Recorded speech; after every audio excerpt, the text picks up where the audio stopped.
नमस्कार, स्वागत है आपका यूपी तक में। मैं हूं कुमार अभिषेक। आज का यूपी दिल्ली और उत्तर प्रदेश की सीमा गाजीपुर बॉर्डर से हम आपके लिए लेकर आए हैं दिन भर के तमाम वो अहम राजनीतिक खबरें और उसका विश्लेषण जिसका हो सकता है आपसे सरोकार। तो जान लीजिए क्या है सुर्खियां। तीनों कृषि कानूनों को वापसी की मांग कर रहे किसान आंदोलन को आज लगा है बड़ा झटका। उत्तर प्रदेश की सीमा गाजीपुर पर बैठे बड़े किसान नेता वीएम सिंह ने खुद को अलग कर लिया है इस आंदोलन से। क्या होगा इसका असर, हम ये आपको बताएंगे। ये भी बताएंगे कि उत्तर प्रदेश के रामपुर का वो शख्स जिसने गणतंत्र दिवस के दिन जिसकी मौत दिल्ली में ट्रैक्टर पलटने से हुई थी, आज गमगीन रहा उसका गांव। और साथ साथ दिखाएंगे सोनू निगम कैसे हुए शिवमय शिवभक्त। वाराणसी में उन्होंने साधुओं के साथ गाया शिव भजन। चलते हैं खबरों की तरफ। 60 दिनों से चल रहे इस किसान आंदोलन को आज बड़ा झटका लगा। सभी बड़े किसान नेताओं पर एफआईआर दर्ज हुई और साथ साथ गाजीपुर के गाजियाबाद की सीमा पर बैठे बड़े किसान नेता वीएम सिंह ने आज खुद को अलग कर लिया। उन्होंने बेहद ही गंभीर आरोप राकेश टिकैत और दूसरे नेताओं पर लगाए हैं। उन्होंने साफ कहा कि यहां पर अब लोग चंदा उगाही कर रहे हैं, किसानों के मुद्दों से मतलब नहीं है और वो अब इस आंदोलन से खुद को अलग कर रहे हैं। राष्ट्रीय किसान मजदूर संगठन से सिर्फ वीएम सिंह ही नहीं बल्कि चिल्ला बॉर्डर पर बैठे भानु प्रताप सिंह गुट ने भी आज इस आंदोलन से खुद को अलग कर लिया।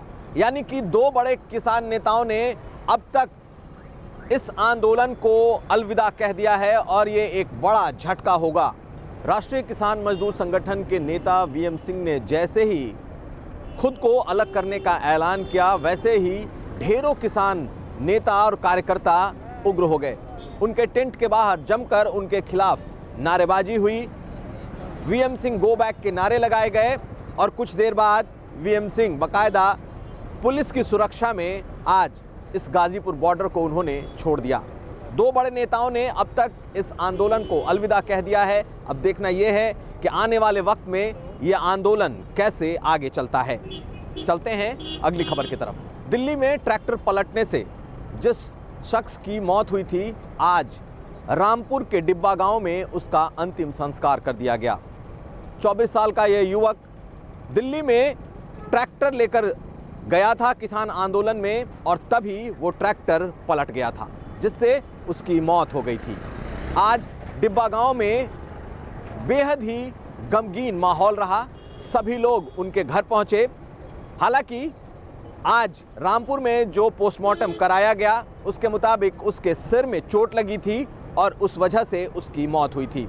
परिवार के सदस्यों का, लोगों का आरोप था कि उसे गोली मारी गई, लेकिन जो पोस्टमार्टम रिपोर्ट आई उसके मुताबिक उसके सर में चोट लगी थी और सिर से कोई भी बुलेट नहीं मिला। सभी दलों के लोग आज उसके गांव पहुंचे थे और उसे श्रद्धांजलि दी गई। चलते हैं अगली खबर की तरफ। आज सोनू निगम वाराणसी में थे और वाराणसी में पूरी तरीके से शिवमय हो गए थे सोनू निगम।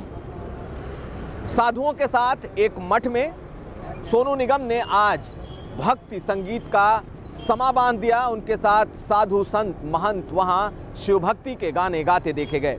पिछले 2 दिनों से सोनू निगम वाराणसी में हैं और लगातार शिव भक्ति में लीन हैं। तो गाजियाबाद के गाजीपुर बॉर्डर से ये था आज का यूपी। पिछले 24 घंटे के सभी अहम खबरों के साथ ये था हमारा स्पेशल न्यूज़ बुलेटिन आज का यूपी। हम फिर हाजिर होंगे, तब तक आप देखते रहिए यूपी तक।